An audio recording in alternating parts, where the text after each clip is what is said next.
Rain battered the parking lot like an angry sea, turning puddles into mirrors that shattered under each gust of wind. Mason hunched deeper into his worn work jacket, tugging the hood tight against the downpour as he locked up the shop. The last car had been fixed, the last invoice signed, and all he wanted was to get home to Lily. His little girl would be waiting with her blanket wrapped around her shoulders, crayons spread across the table, and a mug of cocoa cooling beside her. The thought of her always gave him that last push to make it through the night. The storm, though, was getting worse. It howled through the cracked sign above the auto shop, flinging loose sheets of rain sideways. Mason jogged toward his old pickup, boots sloshing through the water pooling across the lot. Just as he opened the door and started to climb in, a jagged bolt of lightning lit up the sky, splitting it for a heartbeat into white fire. In that instant of brightness, he saw something, movement at the far end of the lot near the ditch. He froze. A car door hung open. A figure stumbled out, nearly losing balance against the wind. Mason frowned. Nobody should have been out there, the storm was fierce enough to knock down power lines. What the hell, he muttered, squinting through the rain.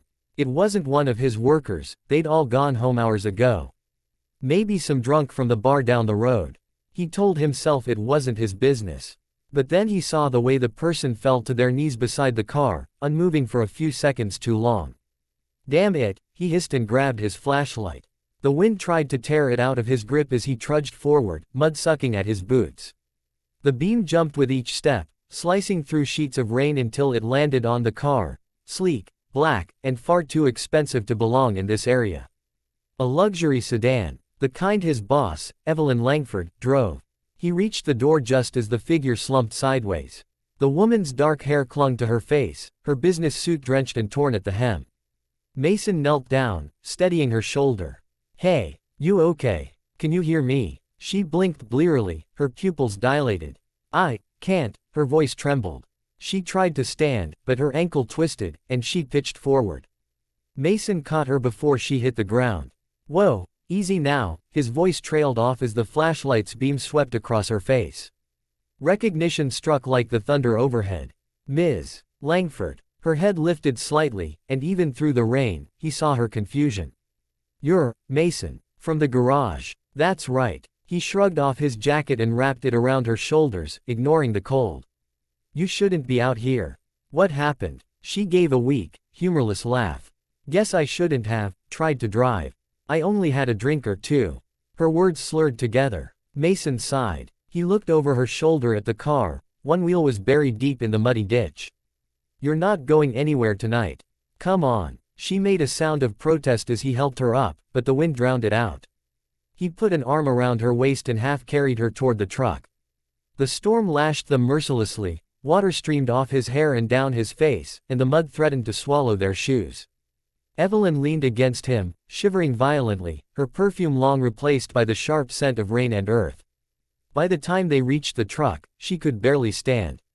Mason opened the door and eased her inside, then climbed in after her. The heater groaned to life, pushing out a breath of warmth. He turned to look at her. Her lipstick was smudged, eyes red-rimmed, cheeks streaked with mascara. The proud, polished woman he saw striding through the office during inspections was gone.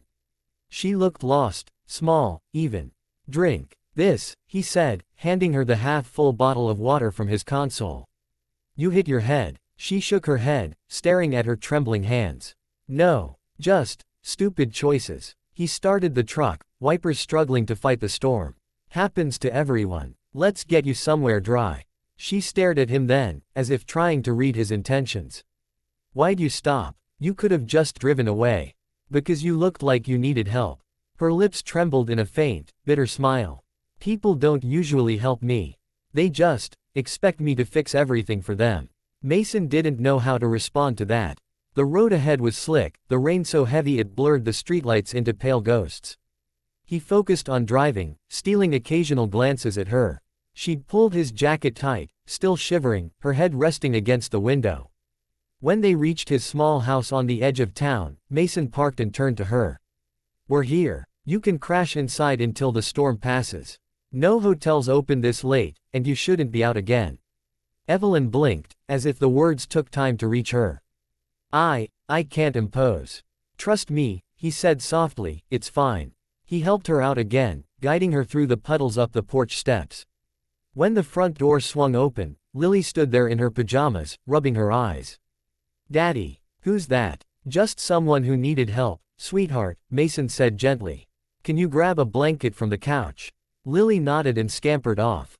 Evelyn lingered in the doorway, glancing around the small but warm living room, the soft fire crackling, the cozy clutter of toys and books. A picture on the mantel caught her eye, Mason with a smiling woman and a baby girl. "Your wife?" she asked quietly. He followed her gaze, his face softening. "Yeah, she passed a few years back." "I'm sorry." "Thanks." He shrugged slightly. "Still got the best part of her right here." He smiled toward Lily, who came running back with a blanket too big for her to carry properly. Evelyn knelt to accept it. "Thank you, Lily," she said, her voice quieter now, her composure beginning to crumble. Lily grinned, unbothered by the stranger's fancy clothes or tired eyes. "You can sit by the fire. Daddy makes the best cocoa." Mason chuckled. "You're giving away my secrets, kiddo." As Evelyn sat down by the fire, her wet hair steaming in the heat, Mason draped the blanket around her shoulders. She looked into the flames for a long time before speaking again. "I don't think anyone's ever done something like this for me," she whispered. "Like what?" Stopped. Stayed. He didn't say anything, just leaned against the doorway and watched the rain pounding against the window. The storm outside seemed far away now, tamed by the warmth of the room.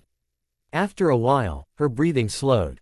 She fell asleep sitting upright, the blanket slipping slightly from her shoulder. Mason walked over, adjusted it, and took a moment to look at her, this woman who terrified her staff, who carried herself like she didn't need anyone, now resting like a child who'd finally run out of strength. He sighed, half smiling. "Even bosses need saving sometimes," he murmured, more to himself than to her.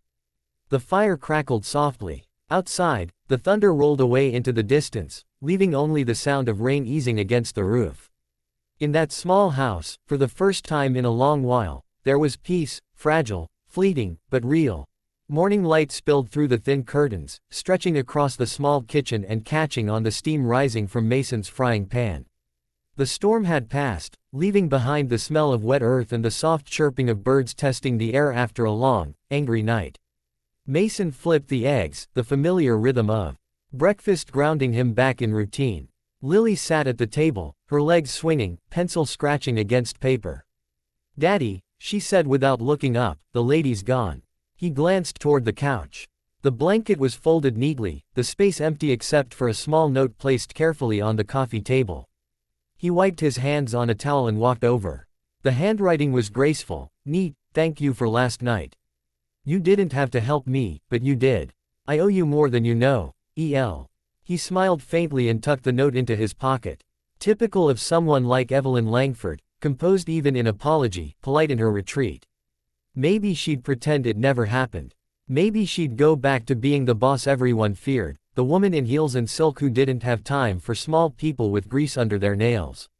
He couldn't blame her. Their worlds didn't mix. "Will she come back?" Lily asked, coloring a sun in the corner of her paper.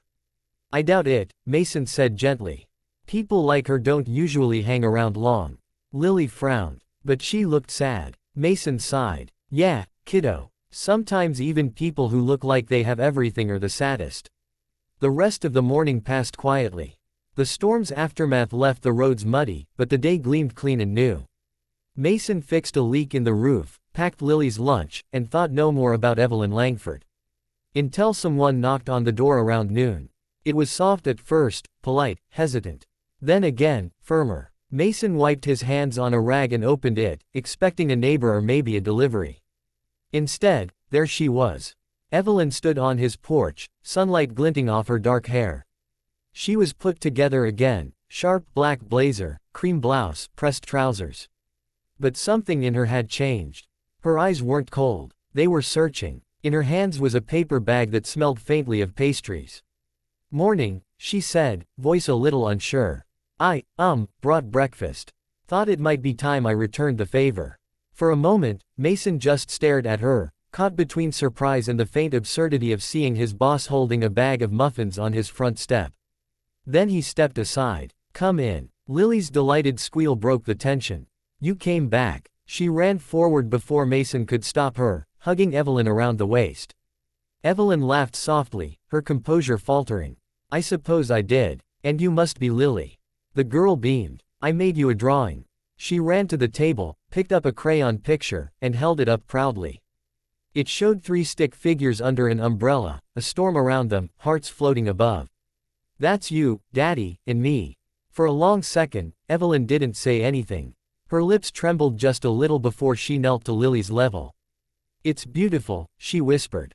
May I keep it? Lily nodded eagerly, and Evelyn folded the paper carefully, as though it were made of glass. Mason watched, arms crossed but soft-eyed. They sat together at the small kitchen table. Evelyn unpacked the bag, croissants, still warm, and a paper cup holder with 2 coffees. The smell filled the room, blending with the faint scent of motor oil and the sweetness of Lily's crayons. I didn't think you'd come back, Mason said finally, breaking a croissant in half. Evelyn met his eyes. I wasn't planning to. I almost turned around twice on the way here. Then what changed your mind? She hesitated. You did. He blinked. Me. You could have walked away last night, she said, her voice soft. Everyone else in my life would have. But you didn't. You saw me at my worst, and you didn't make me feel small. I wasn't trying to make you feel anything, he said quietly. Just trying to do the right thing. That's exactly why I came back. The room fell into a gentle silence, broken only by Lily's humming as she drew. Evelyn took a slow sip of coffee, her gaze lingering on the child. There was something wistful in it, an ache Mason couldn't name. Finally, she said, there's something I need to tell you. Mason frowned slightly. You don't owe me an explanation, Ms. Langford. Evelyn, she corrected softly. And I do. She set her cup down, fingers trembling slightly. Last night wasn't just a rough night. That party, it was supposed to be my victory celebration. The board had closed a merger I fought hard for. But what I didn't tell anyone is that they'd already decided to push me out. They called it a strategic shift. She laughed, the sound brittle. They said I wasn't ruthless enough to run the company. Mason looked at her, not with pity but understanding. So you went to prove you could handle it. And failed spectacularly. He shrugged. You're human. We all fall apart sometimes. Difference is, most of us don't do it in heels. That made her laugh, a real one this time, the kind that broke through the layers of tension she carried. She shook her head, smiling. You're not what I expected, Mason. Neither are you, he said. You know, when you first took over, everyone thought you were made of stone. I thought I had to be. She sighed. Power teaches you that kindness is weakness. But last night, you showed me something different. He raised an eyebrow. What's that? That compassion doesn't make you weak. It makes you strong. He didn't know what to say to that.